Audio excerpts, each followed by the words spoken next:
Faith makes being good. You act out the proposition that if you act properly in the world, that being will reveal itself to you as benevolent. But you will not know. You'll never know unless you do it. There's no reason to assume the contrary, and it's not like we don't have reason for that. Living is action. Living is relationship. What is our action based on? On an ideal, on a principle, or on certain values, or I do what I want to do. What does action mean? The doing now. Is that action based on your past experience? Which means you are always acting according to the past or the enticing future. That's our pattern. We are saying that's not action. Action can only be when there is complete freedom from the past and the future. And when you use the word right, it means precise, accurate. Action which is not based on motive. Action which is not directed, committed. Relationship is generally sensory. From sensuality, there is a companionship, a sense of dependence on each other, which means creating a family which is dependent on each other. And when there is uncertainty in that dependence, the pot boils over. Why do we depend on each other?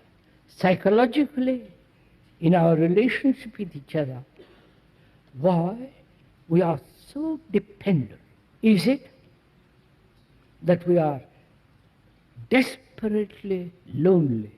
Is it that we don't trust anybody? Dependence gives a sense of security, a protection against this vast world of terror. We say, I love you. In that love, there is always the sense of being possessed and to possess. And when there is that situation, then arises all the conflict. We create an image about each other and cling to that image. The moment you are tied to a person, tied to an idea, tied to a concept, corruption has begun. And we don't want to realize that. If I am tied to you, an audience, friends and so on, I'm then dependent on you to give me encouragement, to fulfill myself, talking to you, thereby encouraging vanity, all that follows, which is corruption. Can we live together without being tied, without being dependent on each other, psychologically? So unless you find this out, you will always live in conflict, because life is relationship. Objectively, without any motive, observe the consequences of attachment and let it go immediately. When there is the freedom in relationship, which doesn't mean to do what you like, whereas if I really understood the nature of relationship, which can only exist when there is no attachment, when there is no image about each other, then there's real communion with each other. It is possible for you to discover that the core of your being is absolute joy and fulfillment by means of inquiring into the truth of who you are, which is underneath the story of who you tell yourself you are. The story of who you are is constantly changing and mutating, and with enough power accumulated, gets to be actually, as everyone in this room has experienced to some degree, a pretty good story. But the story will never fulfill you, because it's not the truth of who you are. And the truth of who you are is present underneath the story. The inquiry into the truth is the inquiry into what is untold. Not what you have created, but what has remained uncreated.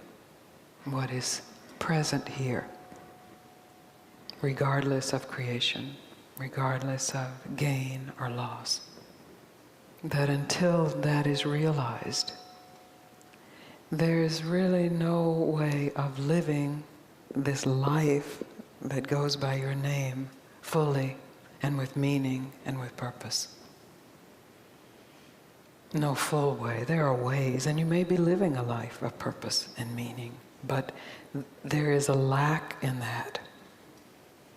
Because the purpose and meaning, if it's just a part of your story, is not infused with the fulfillment and the joy and the peace of what is at the core of who you are. When your personality is gone, when your memories are gone, when your karma is gone, you remain as life itself. So I'm not speaking of purpose and meaning as some goal that you get to faster when you know who you are, but as the revelation of yourself as inseparable from all of humanity, from all of all species, from all of all. Are you willing to let your story go? It's all made up. It's the power of imagination. To want anything to last forever is to overlook what is always here. Your life, your soul. And then your life is ended.